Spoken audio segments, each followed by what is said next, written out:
Yo, yo, yo. This week on the X-Factor Sportz Podcast, we predict who's going to the NBA Finals.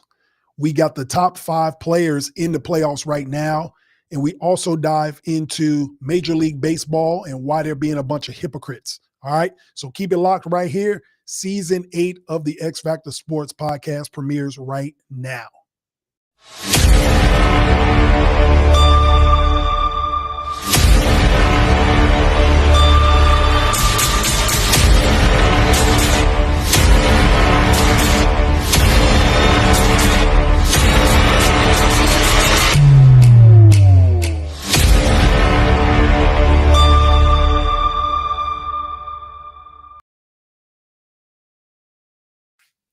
Yes, sir. Welcome to episode 85 of the X-Factor Sportz Podcast, the season 8 premiere. It's your boy Jay Mondaine. We are live on YouTube and all audio platforms. So be sure to like, share, subscribe, and follow the X-Factor Sportz Podcast. We got a great show for y'all tonight. Let's kick off season 8 the right way. Let's dive into the layup lines. All right. So like we always do, first things first, we're going to talk about the women. WNBA has kicked off over the weekend. We had a nice doubleheader over the weekend. We had the defending champ, New York Liberty, hosting the Vegas Aces. The Liberty looked great. They look like they are ready to try to repeat. Minnesota Lynx look good too. They're 2-0 already. And then we had Caitlin Clark and the Fever blowout by Chicago Sky. It's all good though. But a lot will be happening this season in the WNBA. Caitlin Clark is the odds-on favorite to win MVP. Y'all let me know what y'all think about that. Comment below if she's going to win it or not in her second season. And then also Paige Buckers over in Dallas. They're starting off a little bit slow. I think her and Agumake going to run the show over there. So y'all let me know what y'all think about Paige Buckers as well. Is she going to win Rookie of the Year? And will the New York Liberty repeat, or will the Minnesota Lynx finally get over that hump? All right.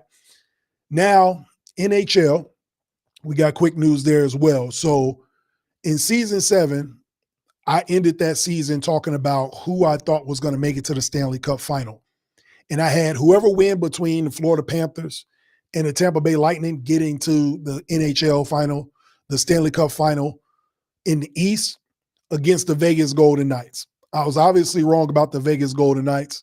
But the Florida Panthers won the series against Tampa Bay, and they still got a shot to get to the Stanley Cup final. So I got them. I got to keep riding with them. They got a chance to repeat, but they might face Edmonton in a rematch in the Stanley Cup final. The Edmonton Oilers looking good. Those series started this week, the Western and Eastern Conference Finals, just like the NBA. They're pretty much on the same timeline.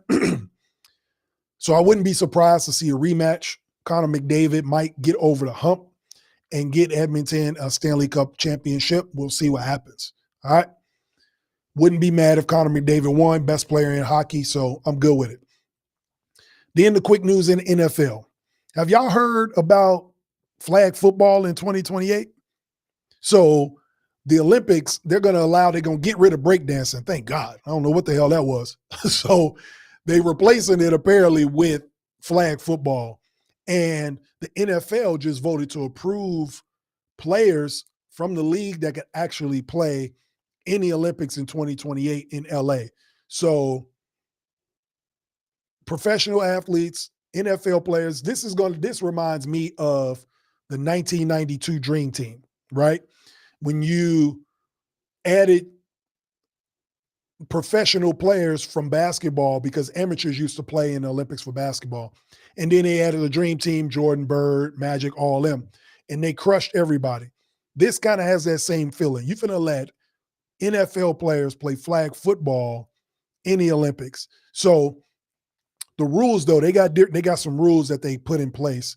And I think it's like each representing country can only have one player from each NFL team on their roster. Sounds kind of confusing. The way I read it is like this. The Chicago Bears, right?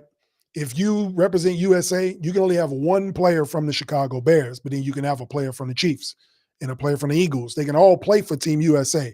You can't have 2 players from the same NFL team on the same team. That's how I read it. I could be wrong, but that's what it seemed like it sounded like. So if you're over in Germany, if we got NFL players that are German natives, they would play for their German flag football team. But if you play for the Chiefs, if there's two German players that play for the Chiefs, they both can't play for Team Germany because it's only one individual player from each individual team is what it sounds like. Y'all correct me if I'm wrong, but I think that's what it is. They don't want multiple teammates from the NFL on the same flag football team. So I'm interested to see what happens. Y'all let me know. Is there going to even be any competition for the U.S. when it comes to flag football? Like maybe Australia, because they do play rugby over there, New Zealand. Maybe a lot of these rugby countries could give them a game. But when I think about the athletes in the U.S., you're going to have basically the AFC or the NFC Pro Bowl playing flag football. So I'm interested to see what that is, 2028. Y'all let me know what y'all think. All right. So let's dive into the show. All right. Let's go ahead and get to it.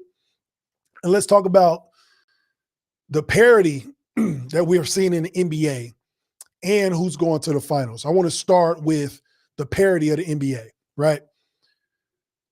Since we've had different NBA champions every year for the last 7 seasons, since 2019, Toronto, right?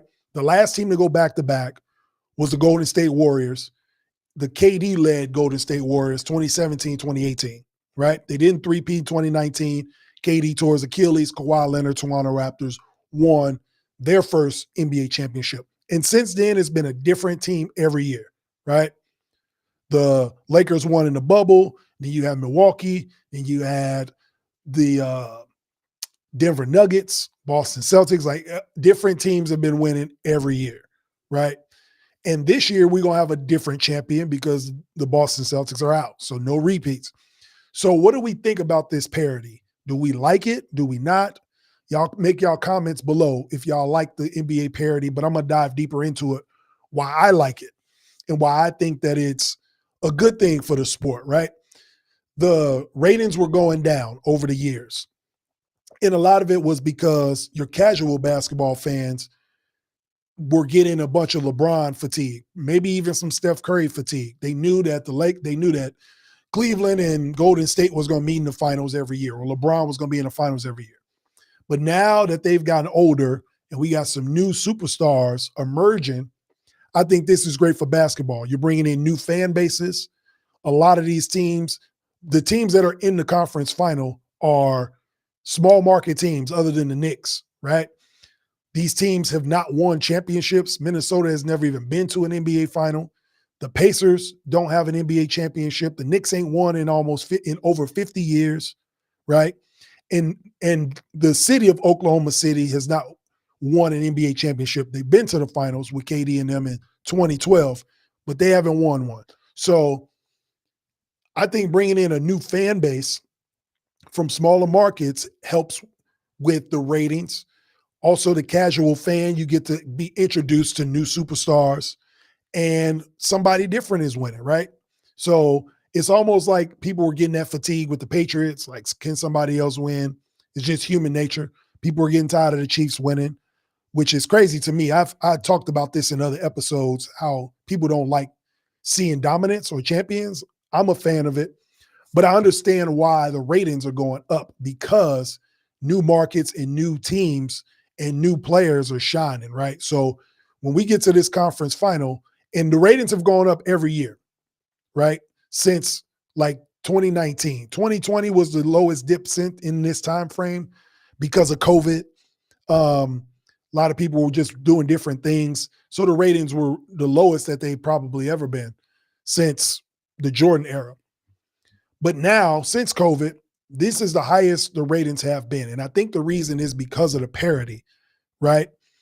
There looks like a sense of competition, a sense of unpredictability. We don't know who's going to win the championship, right? You got the New York Knicks in it, so you got that market, right? You got a old rivalry renewed, Pacers versus Knicks.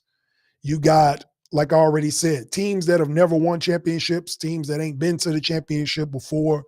You got a superstar in Edwards. You got good offensive teams, good defensive teams, well-coached teams. You got underdogs, Tyrese Halliburton. Jalen Brunson, right? You got the Villanova thing with these guys coming together. You got the possibility of a trade that was done last year looking like it's going to be an even trade. I don't know if I've ever seen this in the NBA this fast, where a Karl Anthony Towns and a Julius Randle, who were the highlights of the trades, Minnesota and the Knicks, where a trade looked even the very next season. These two teams could actually meet in the finals. So the fact that they made it to the conference final, right? Minnesota making it back, and everybody wondered, well, they lose Karl Anthony Towns, they get Julius Randle, can they make it back? And they're right back where they were last year. Is remarkable, right? And then you can argue that Karl Anthony Towns is an upgrade for the Knicks because they didn't get to the conference final last year, but a lot of their players were hurt. But at the same time, a lot of storylines. You got the presumptive league MVP in Shai Gilgeous-Alexander, the youngest team in the NBA in a conference final. So there's a lot of storylines. You got emerging superstars, emerging MVPs, old rivalries renewed, a lot going on.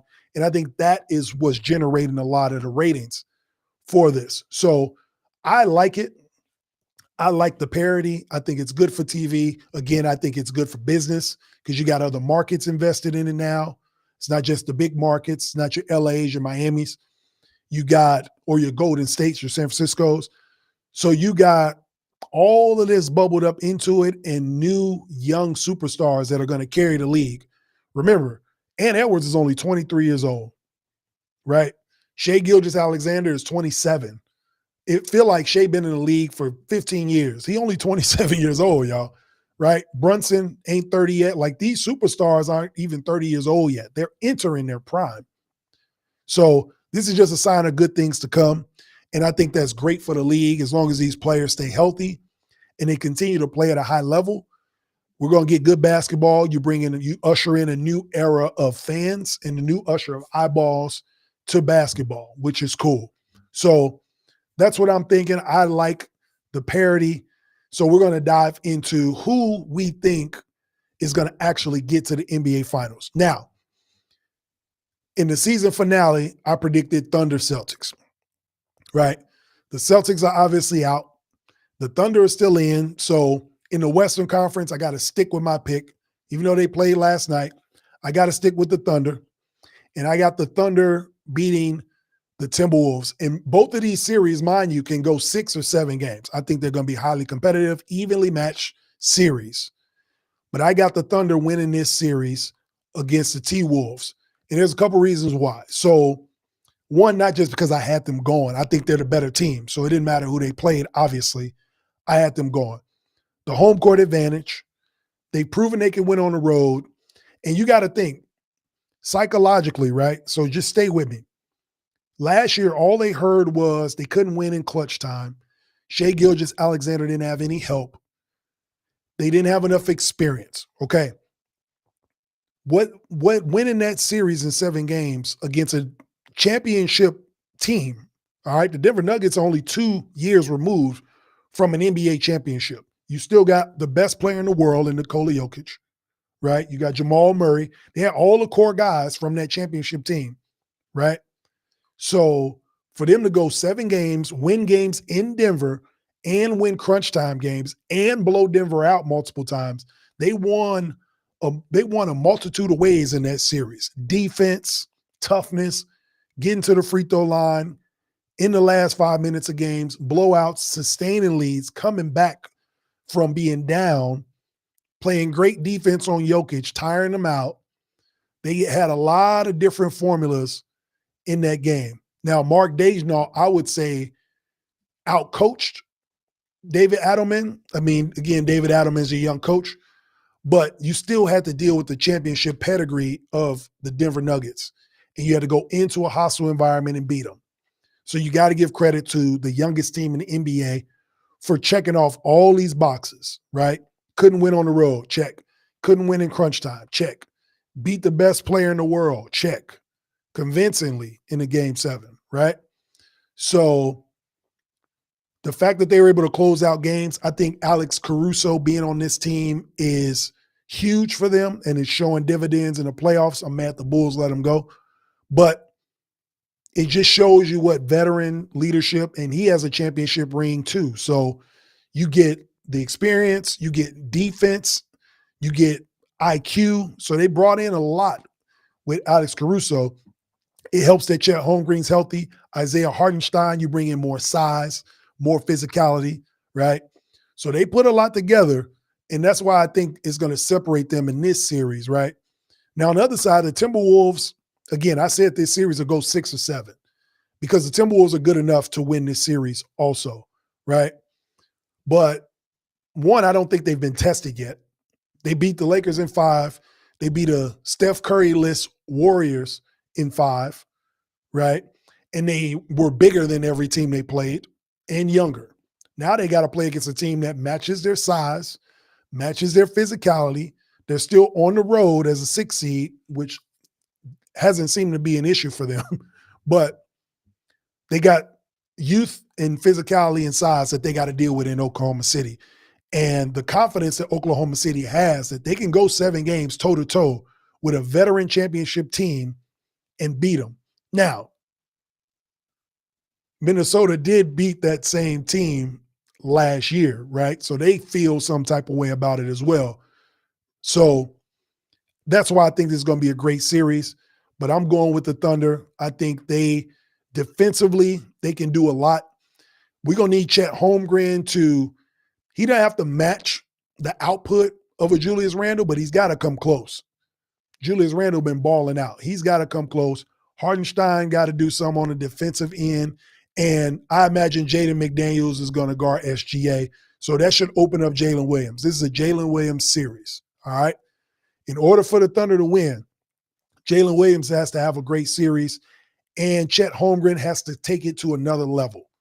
That's what it takes. If you want to win championships, your guys have to take it to another level. So they got to depend on Chet Holmgren. He's got to grow up right now.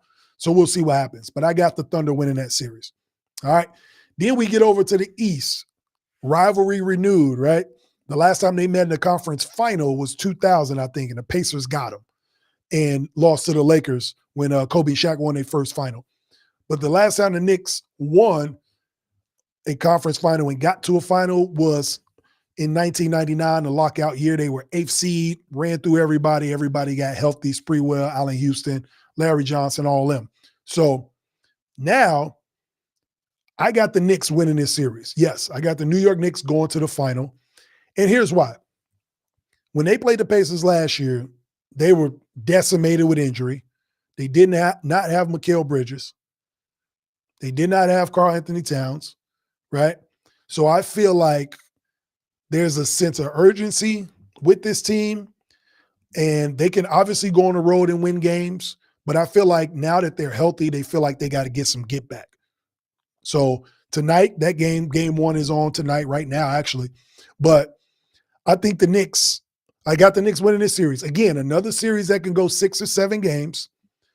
But you got the way that the Pacers play with Halliburton is very similar to what the Dallas Mavericks played like in 2011. All right, Rick Carlisle, same coach. They had a free-flowing offense. They moved the ball around. Clutch time, Dirk Nowitzki would go off in 2011. Now, Rick Carlisle lets Halliburton do the same thing. And when he's on the court in the fourth quarter, this kid feels like he is the best player on the court. He doesn't care who's on the court with him. He plays with confidence. His team plays with confidence. When they see him play that way, he just takes it to another level. So this is going to be a great series. And you got the clutch player of the year on the other side with Brunson. I can't wait to see the fourth quarters in this series for sure. It's going to be fireworks. But I just think the Knicks are tougher. And I think with OG Anunoby being healthy this time around and with Mikal Bridges having long physical wings that can make shots is going to be the difference. That's why I think the Knicks will win. I think it'll be OG Anunoby and Mikal Bridges will be the difference, right? The Pacers are small. They play a lot of small guards. The guards are good. They're good shooters. But the physicality that's coming from OG and Mikal Bridges, they got to deal with for 7 games or however long this series goes. And I think that gives the Knicks the edge. Like I said, this is a team like we talked about with OKC beating the champion, the Knicks just beat the defending NBA champions. And not only did they beat them, they were down 20 points in Boston in games 1 and 2 and came back and won. They probably feel like they can beat anybody, right? And this is when everybody was healthy. Tatum didn't get hurt yet. They blew 2 20-point leads. Brunson carried them home. Their defense got them back in the game. Go back and watch game 1 and 2 of that series. Mikal Bridges made 2 huge stops against Boston's 2 best players in each game, right? He got Jaylen Brown in game 1 and Tatum in game 2. So they're not afraid of anybody. They know they can go into hostile territory and win games. They just beat the defending champs handedly, right? So that's why I got the Knicks winning. I think the difference is going to be the wing defense. So give me the Knicks winning that series. So I got the OKC Thunder and the New York Knicks. I can't believe I'm saying this out loud. Going to the NBA Finals is going to be crazy, right? History is going to be made regardless who makes it to the finals. But I got Knicks and Thunder, all right? So comment below who you think's going to the NBA Finals and why, all right? Cool. So let's switch it up. We staying with the NBA though, right? And so with this, we're going to talk about the top 5 players that are in the NBA playoffs right now, okay? So at number 1, I know a lot of y'all going to think Brunson, but at number 1, I got Shai Gilgeous-Alexander, averaging 29, 6, and 6, and 1.5 steals per game. He's the best player on the best team from wire to wire. He's shooting 48% from the field, and he has the highest plus minus of anybody in the playoffs. And I don't even know where second place is. He's at plus 125 in the playoffs, right? In 11 games. So Shai Gilgeous is the best player right now as far as top 5 players in the playoffs. But at number 2, we got Jalen Brunson, Mr. Clutch himself. He's carrying this Knicks team. The legacy just grows and grows and grows. On these other networks, they was talking about he may be the top. Excuse me. They were asking the question, is Jalen Brunson an all-time great New York Knick? And this is why I don't watch these shows, all right? Pump your brakes. He has not done anything yet, okay? He's won some playoff series. He ain't been to a finals yet. We just going to totally disregard what Pat Ewing has done for this franchise. Go look at all the records. Pat Ewing's name's in it. We going to forget what Walt Clyde Frazier did. We going to forget what Carmelo Anthony did for the Knicks, right? Bernard King. We're going to forget all these greats that played for the Knicks. Like Brunson at least got to get to a final, right, before we start talking about all-time greats. So let's pump the brakes. But as we speak right now, he is the number 2 player in the playoffs. Like I said, he's clutch, averaging 29 and 7, and nobody expected the Knicks to get this far. I had them losing to Cleveland in the last round. Oh, no, that was the Pacers. Sorry, I had them losing to Boston, right? But they beat Boston. So congrats to them on that.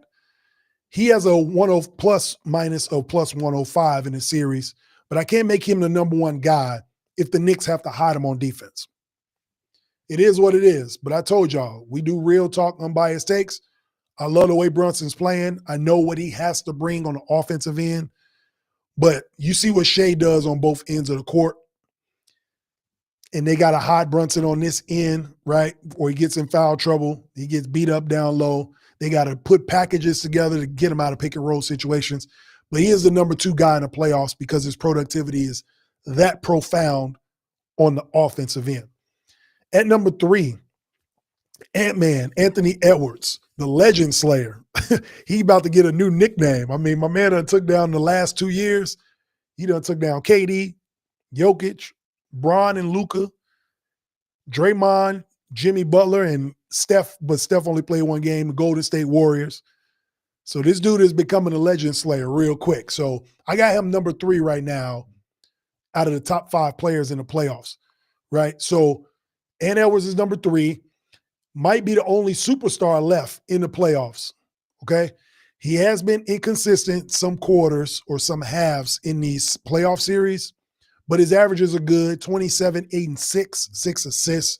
which is up from regular season, so I'm impressed with that. Shooting 39% from three. Led the league in three-point makes in the regular season. He's keeping that trend going, and he's shooting at a high clip. Out of the 5 that are on this list, he's shooting the best three-point percentage. So I got Ant-Man at number 3. At number 4, Tyrese Halliburton. Like I told y'all, when it comes to the fourth quarter, this dude plays like he's the best player in the world. And his team looks to him to take him home. So you got to show him some love. I think he's a top 5 playoff performer this year.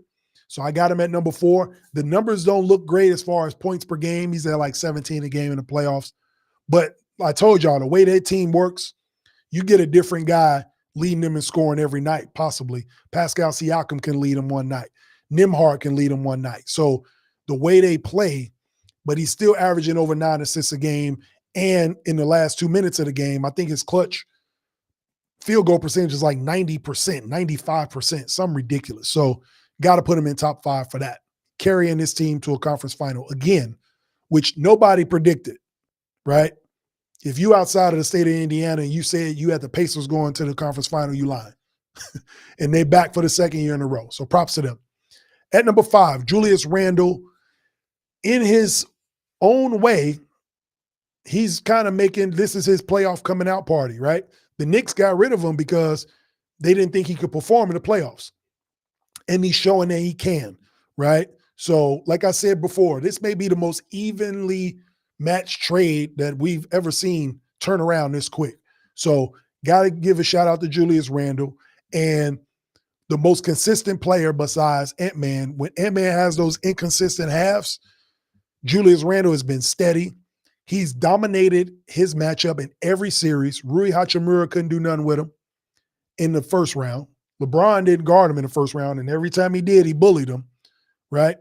And then in this last round against Golden State, Draymond couldn't do nothing with him. Kuminga couldn't do nothing with him. Looney couldn't do nothing with him, right? He dominated all his matchups. So congrats to Julius Randle on balling out, earning his money. He's a big reason why they're in the conference final, okay? His points and rebounds went up in the playoffs, which is also impressive when you can raise your level of play and raise your numbers up from the regular season to the playoffs. So that's my top 5. Shai Gilgeous-Alexander leading in plus minus, and his points, rebounds, and assists or steals are still up. Jalen Brunson carrying the Knicks. Ant-Man, the legend slayer, at number 3. Tyrese Halliburton at number 4, leading the Pacers. And Julius Randle at number 5. Comment below and tell me who you think are the top 5 players in the NBA playoffs are right now. All right. The X-Factor Sportz Podcast. We are live on YouTube every Wednesday night. This is episode 85, the season 8 premiere. Can you believe we got 8 seasons? We are in the 8th season. It's crazy. Y'all still like hearing me talk, so it's all good. But all of the audio platforms, Apple Podcasts, Spotify, iHeartRadio, everywhere, you can check out the X-Factor Sportz Podcast, all right, and get real talk, unbiased takes, okay? So let's shift to this. The MLB has been hypocritical for the longest time, right? They have these old rules, whether they are, unspoken, legendary rules, whatever you want to call them. Major League Baseball has been hypocritical for as long as I've been alive. And here's just another chapter in Major League Baseball hypocrisy when it comes to Pete Rose. So what happened with Pete Rose? Rest in peace to him. Passed away recently. And so now Major League Baseball has taken him and 16 other players off the permanently ineligible list, meaning Pete Rose is now eligible to be voted into the Hall of Fame, right?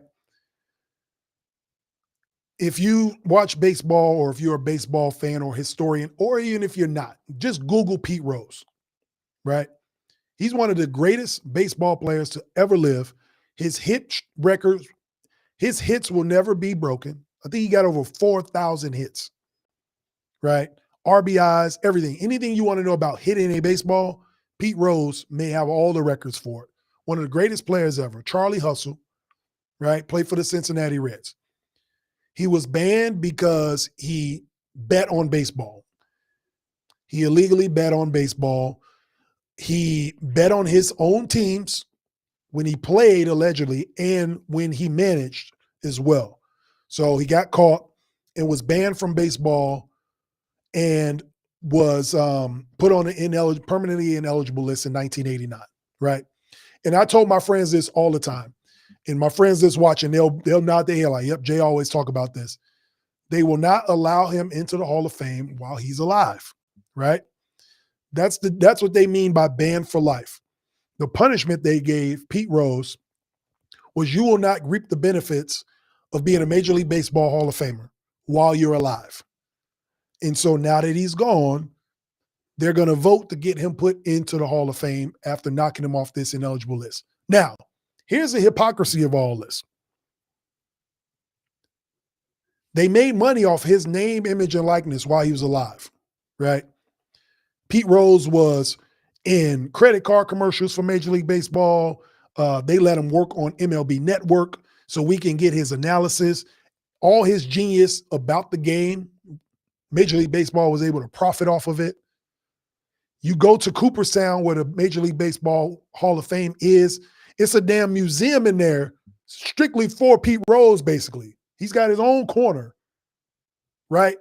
They made millions and millions of dollars off Pete Rose when he was alive in the Hall of Fame, but he couldn't physically get into the Hall of Fame. So tell me, how does that make sense? It's just like the 90s, right? The steroid era.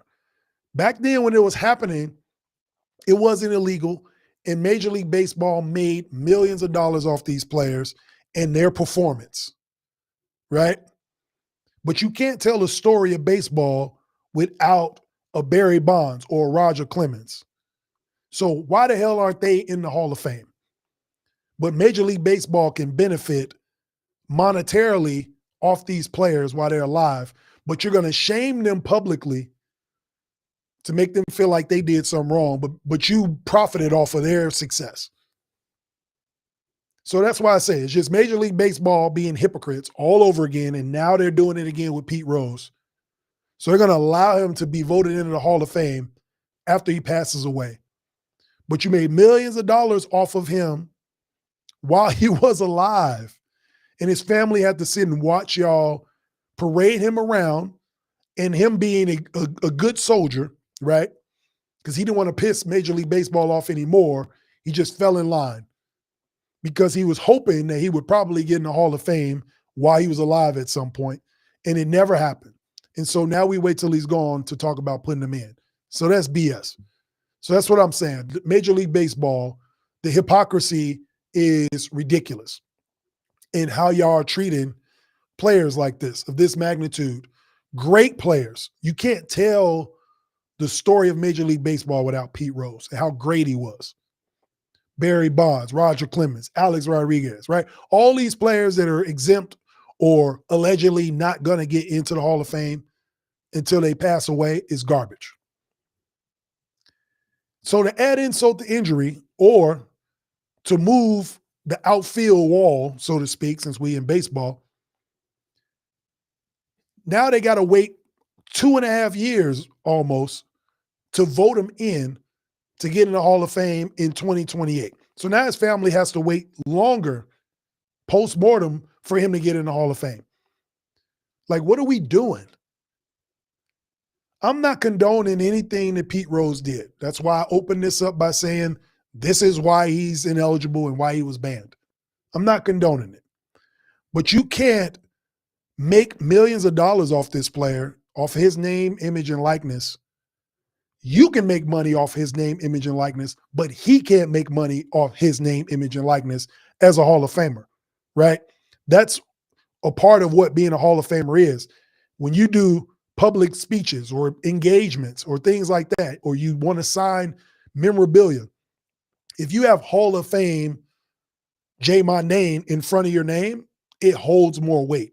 And if that is stripped from you and you got to walk around and live without that, and you see players that you're better than go into the Hall of Fame year in and year out, it's a slap in the face. But not only that, it's a kick in the nuts because now y'all making money off me. And my game, I'm the one that played the game. So y'all get to make and benefit off of my name, but I can't benefit off of it from my play. It's garbage. So all I'm saying is this. The hypocrisy is ridiculous. If you don't want to put him in the Hall of Fame, cool, but get his memorabilia out the Hall of Fame. Right? Don't sell his baseball cards. Don't let him get on the MLB network.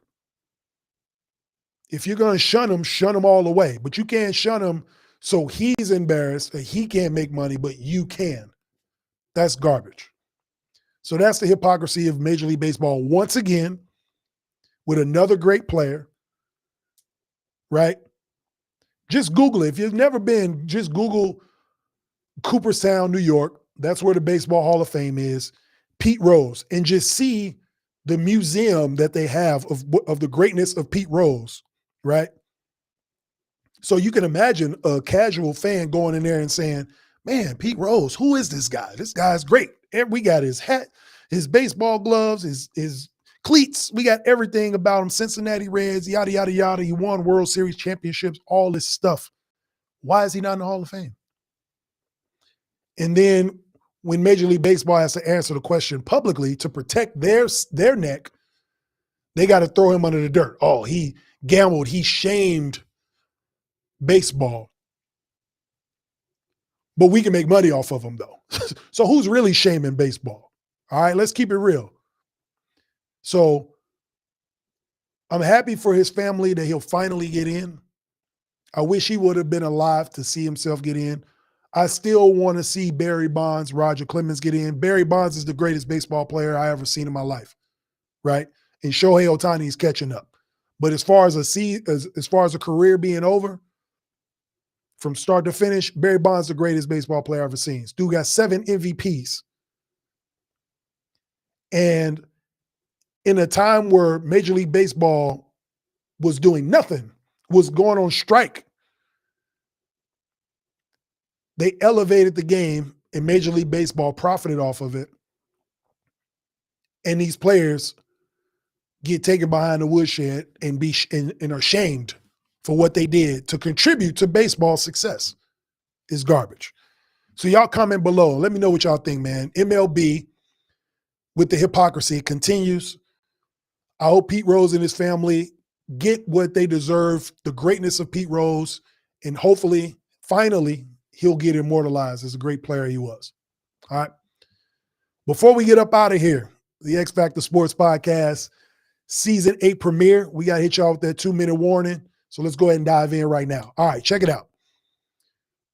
Do y'all remember when y'all was little, your mama or your daddy probably made you a lunch going to school, and you couldn't wait to eat that lunch, right? Peanut butter and jelly sandwich. You got the chips you wanted. You got that juice you wanted. You got some candy. You probably got an oatmeal cream pie or something in there. I'm thinking back to every blue moon, I got a packed lunch. Some fruit. You probably got a real good lunch, right? You get to school. All you thinking about is this damn lunch, how good it's going to be. Can't wait to open this brown bag. You sit down. You get to the lunch table. You about to eat your food. One of your boys comes sit next to you, and he got McDonald's. Damn. All you doing is staring at his McDonald's, right? He got a Happy Meal or he got a Big Mac or whatever, right? His lunch looked gourmet compared to yours, right? That tends to happen with everybody in life, right? Comparison is the thief of joy. So what do I mean by that? If you continue to compare yourself and your success to others, you lose out on the joy and the happiness that you have in your life, right? If you got a fine girlfriend or a fine boyfriend or husband or wife, and you turning your neck to see who looks better or what they look like, you're missing the joy that you have right in front of you. If you set goals and you are being successful and you keep looking left and looking right at everybody else's success and comparing them to yours, you'll never be fulfilled. You'll never have true happiness if you keep comparing your success to other people's success. It's the thief of joy. If you ever want to see your joy being stolen from you, Go ahead and compare yourself to somebody else, or compare your success to somebody else's success. There's always going to be somebody bigger, stronger, faster, prettier, more successful, right? But if you live in a world where you're comparing your success to everybody else's, you'll never be happy. Now, don't confuse that with competition. Of course, you can be competitive and you want to compete with other people and win. But if you have won, you don't want to compare your winning to somebody else's winning. Then you lose out on the success you had. What was the point of all that hard work? What was the point of all that buildup? Just to be stolen, just for your joy to be stolen from you, right? So take it back to that kid in the cafeteria. You was looking forward to that meal, right? You was looking forward to it. It didn't matter in the morning when it was being prepared what anybody else was going to have next to you. So why not just enjoy what you got? Appreciate what you got, right? Instead of comparing what they have to you. And that starts from the beginning. You got to be able to appreciate the things you have, the people around you that are good people, and the successes and the goals that you shoot for and you succeed at. That's how you do it. You don't want to let the comparisons steal your joy, because then you won't have any, right? There are 8 billion people on this planet. If you want to compare yourself to all of them, you'll never have a life for your own. So keep that in mind, all right? Appreciate y'all tuning in to season 8 premiere, episode 85 of the X-Factor Sportz Podcast. If you like the gear, like I told y'all, these screen printed t-shirts are coming this summer. You can click the QR code or like, share, subscribe, and follow on any social media platform and just message me. Let me know what size you like. Let me know what color. We can get that out to you. Shirts are about to start coming. You'll see me in them in a few weeks. So be sure to tap in on that, all right? So I want to thank everybody for tuning in. Be sure to follow, like, share, subscribe, comment. The X-Factor Sportz Podcast is on YouTube every Wednesday night and all audio platforms, iPod, iTunes, everywhere. Apple Podcasts, Spotify, iHeartRadio, Pandora, any device, anywhere you can listen to podcasts. Check us out. This is Jay Mondaine of the X-Factor Sportz Podcast, episode 85. We are out of here. Peace.